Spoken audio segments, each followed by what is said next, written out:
Holy shit. We are in another testing version. The chaos button isn't exactly as chaotic as I want it to be yet. I've gone through about 14 iterations, and at this point I'm kind of just determined that maybe it's just better left as an HM2 type boost on top of the extreme overdrive and high gain features that I've already added. But I'm going to show you my love child, my baby, my sweetie that I've spent a sad amount of fucking hours on. I'm doing this in OBS because that way you can't say that I am faking the funk.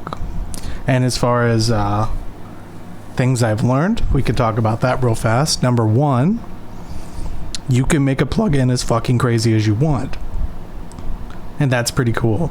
But there are limitations, especially with the Juce Framework, where you start adding things like wavefold distortion, and then you add on top of that a bunch of LFOs to do ring modulation, and if you have samples in the wrong place in that lineup, then it takes a sample for every sample. It takes a sample for every sample, so it basically just starts stacking them up, and then it makes your computer crash in the most non-triumphant fucking way. I'm telling you, like, everything's cool until it's not. So I have tamed down my chaos button, which is this guy. You can hear it pop. Because yeah, maybe we'll just make this a usable plugin. I don't know.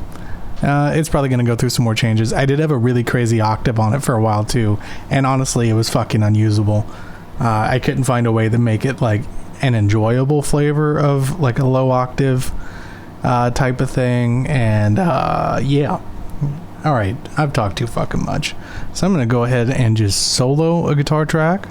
Oh wait, so another thing I found out is if I use static variables but in the plugin and just declare them as static variables, when you open two instances of the plugin, say how I have one here and one here. Can you see that? Yeah, you can see that. If I have one here and one here, when you play them together with separate guitar tracks, you will hear the other guitar track inside of it, because those static variables are being shared, because it's the same type of plugin, it's the same instance, so therefore they share static variables. I learned that one earlier because I got really excited to use Streamlabs because I'm using Streamlabs, which is basically OBS, and I got it all working, and then it was like, wait a minute, I can fucking hear between the two, and it was sounding crazy. But that may be a cool plugin in the future, some way to share that without it being a resource hell. Also, I'm using Restream to play back. That's what we'll be using today. I'm actually working on my own version of this because this is the most inconsistent fucking plugin I've ever used in my life. So I am gonna solo a guitar track.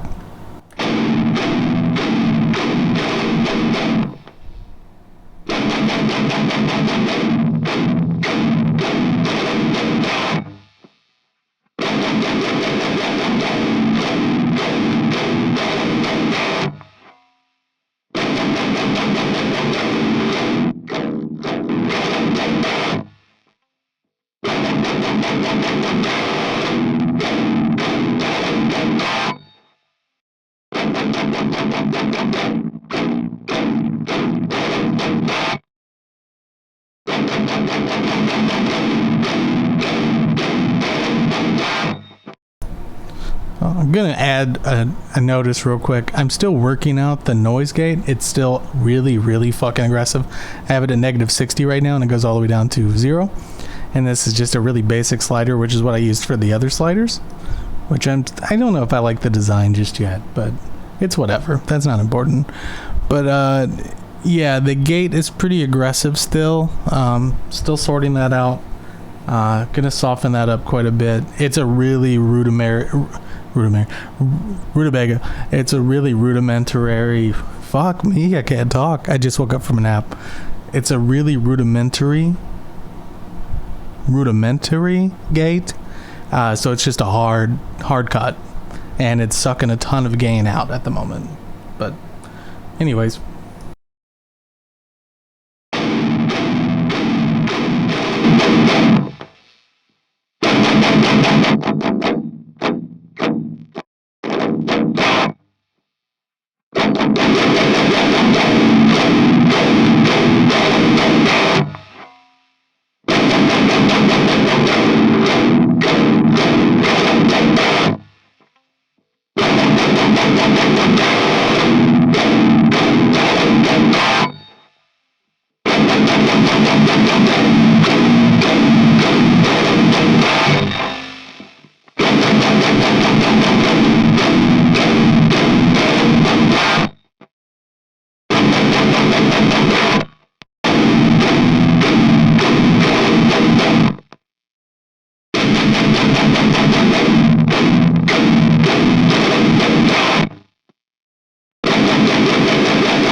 So as you can hear, the chaos button when it comes in adds about 25 decibels of gain, but it actually does a couple of different things.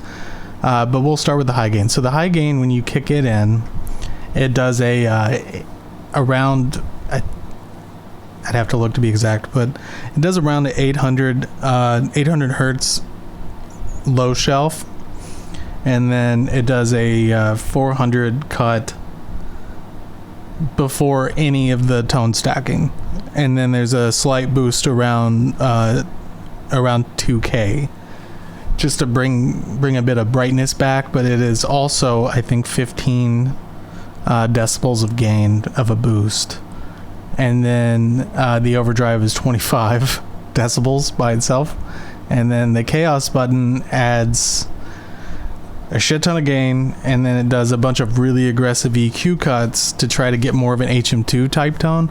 But currently it's just not doing it, and I think it's because I have way too much gain staging happening. I think there's too much gain happening before the chaos button really gets a chance to shine. So I'm still kind of working to locate it properly in the tone stack. But that's neither here nor there at the moment. So you have your overdrive up at the top. You have your input gain, which I've kind of just kept at 2 because I want the input to really drive everything else. You have your basic drive settings. You have your lows, mids, and highs, which I've spent a ton of time on that EQ to make it not clip, because on the output there is a limiter. I have a soft. Is it really just gonna start raining like crazy? But on the output there is a soft knee limiter, because before I set that up, it was doing some real fucking crazy shit. It was hitting the DAW way too hard. But until I really learned how to properly set up EQs, because I was learning from forums where it was very rudimentary shit. It would just start clipping the fuck out of the limiter, and it sounded really horrible. Honestly, now that I have it all kind of together as this iteration, I really don't even care about for this type of riff. I'm very happy with just using the overdrive, and that's going straight into the normal tone stack here. I will load up a more doomy type riff, and I can show you that, which is where the chaos button and the high gain really comes into play, or for guitar solos. But here's I'm gonna get these lined back up. We'll get them close, and then I will play the track as it is with drums, and you can kind of get a gist of this iteration. I'm really happy with this whole thing right now, but like I said, the big things right now is taming down that noise gate, and then really trying to get more out of the chaos button. Also, the skull animation is pretty cool. Very happy with that.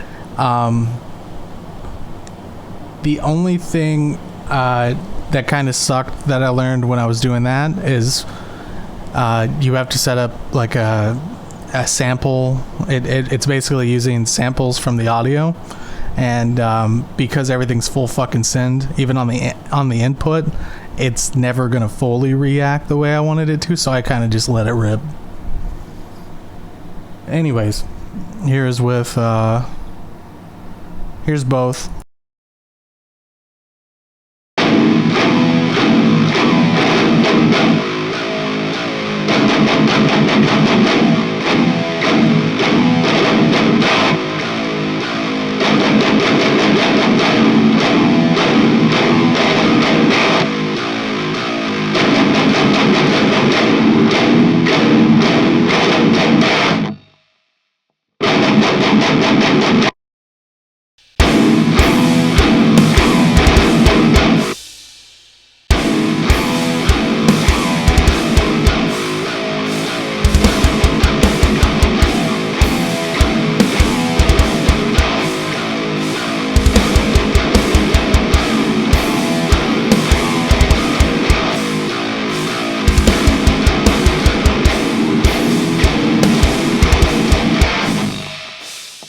Cool.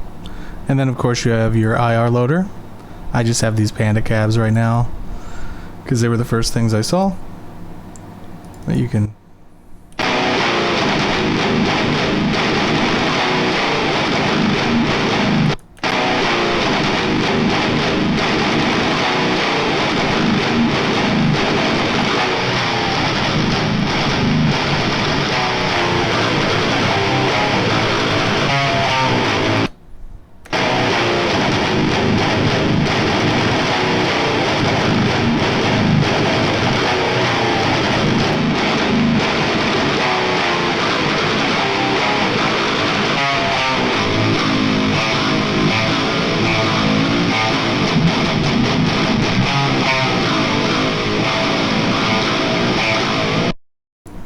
And of course, you know, your cab IRs is going to make a big difference in the tone that you're trying to achieve anyways, just like with any other plugin, any, you know, Helix or Real Amp or Axe Effects. I just noticed a new bug. If I am not passing audio through them, it's a little sluggish about loading the IR. And that's, the IR loader has been a pain in my ass.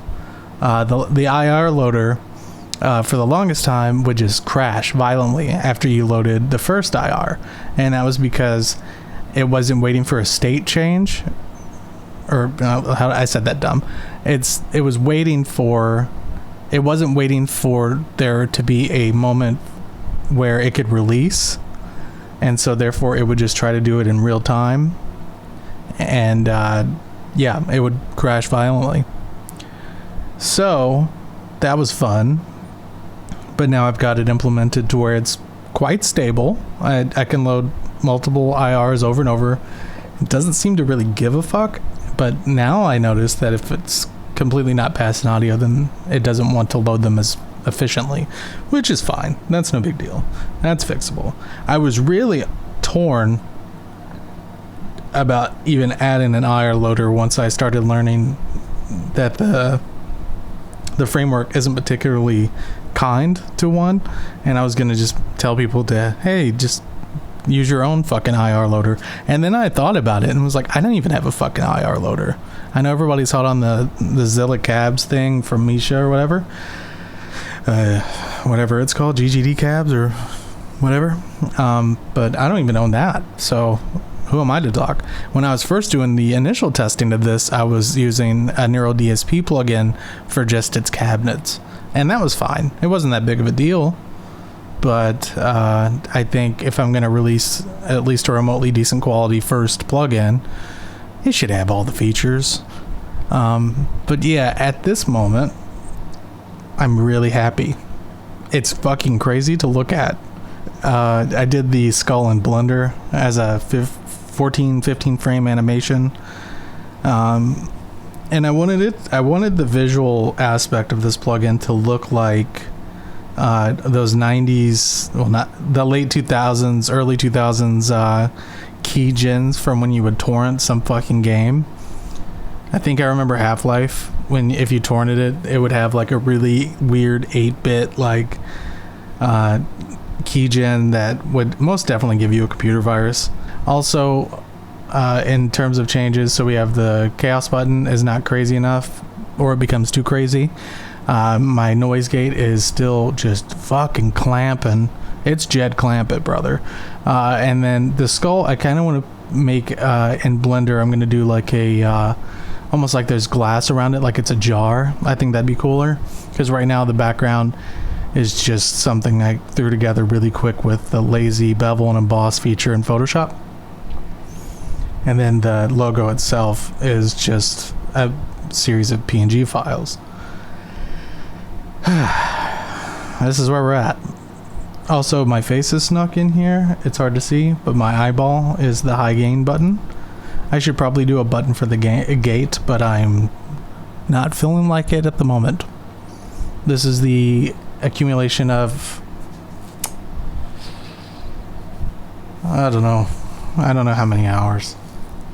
I know just in the past week of, because once I started to get it close and it was actually doing cool shit, once I started to get the tone stack where I wanted it, it became consuming.